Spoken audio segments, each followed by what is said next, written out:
ভারতবর্ষের প্রধানমন্ত্রী মাননীয় নরেন্দ্র মোদীজিকে একটা কথা বলতে চায় যে বাংলাদেশ একের পর এক ভারত বিরোধী মন্তব্য করছে, যে বাংলাদেশ একের পর এক ইন্ডিয়ান তিরঙ্গাকে পর্যন্ত পায়ের নিচে দিয়ে ডিঙিয়ে চলে গেছে। সেই বাংলাদেশের সঙ্গে কিসের এত সম্পর্ক, কিসের এত প্রীত?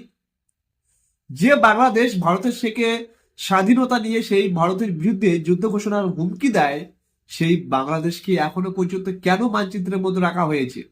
কিসের জন্য মানচিত্রের মধ্যে রাখা হয়েছে? যে সংখ্যালঘু হিন্দুরা অত্যাচারিত হয়েছে একের পর এক, সেখান থেকে হিন্দু শূন্য হয়ে গেছে, সেই বাংলাদেশ থেকে আর কেন সুযোগ দেওয়া হচ্ছে? কিসের জন্য সুযোগ দেওয়া হচ্ছে?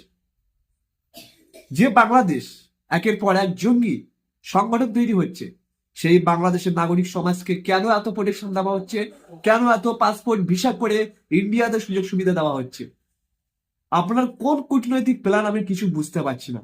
আজকের দিনে বাংলাদেশের হিন্দুরা, তারাও তো হিন্দুর রক্ত, তাদের তো জীবন আছে,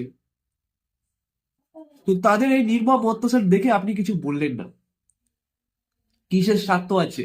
হ্যাঁ, বাংলাদেশের সঙ্গে পাসপোর্ট ভিসা বন্ধ করলে, বাংলাদেশের সঙ্গে সম্পর্ক বন্ধ করলে বর্ডার সীমান্ত এলাকায় যারা অসুবিধার মধ্যে, মানে ইনকাম সাইড কমে যাবে, সেটাই তো। আপনারা সাধারণ মানুষের টাকায়, ট্যাক্সের টাকায় সেই মানুষগুলিকে মাসে বেতনভুক্ত করে দেন। সাধারণ মানুষ রাজি আছে। যাদের বর্ডার এলাকায় বাড়ি, বাংলাদেশি বা ইন্ডিয়া থেকে যাতায়াত করে যারা, তাদের হয়তো কেনাকাটায় অনেক দোকানদার বেঁচে যায় বা অনেক দোকানদারের সংসার চলে। তো আমি মনে করি সেই সমস্ত দোকানদারগুলোকে খতিয়ে দেখে তাদের মাসে একটা অ্যাকাউন্টে যথেষ্ট পরিমাণে টাকার অঙ্ক করে দেওয়া হোক, যাতে করে তাদের সংসার চলে যায়।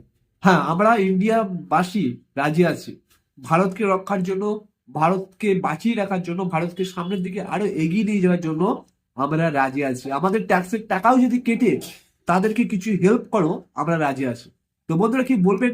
আপনারা অবশ্যই বলতে পারেন, কারণ সত্যি কথা বলতে আর কিছু ভালো লাগছে না। একের পর এক বাংলাদেশিরা হুমকি ধমকি দিচ্ছে, ভারতীয় নাগরিকদের বাজে মন্তব্য করছে, ভারতীয় তিরঙ্গাকে অপমান করতে ছাড়ছে না। তো তবুও ভারত সরকার কেন এত সম্পর্ক রেখেছে সেই বাংলাদেশিদের সঙ্গে, সেই জিহাদি শক্তিদের সঙ্গে? পাকিস্তানের থেকেও কিন্তু কম নয় এই বাংলাদেশি নাগরিক সমাজ, প্রমাণ হয়ে যায়। আর নতুন করে আমাকে কিছু বলতে হবে না, আপনাদের অবশ্যই বলার অধিকার আছে। কমেন্ট বক্স খোলা রয়েছে। রাম রাম।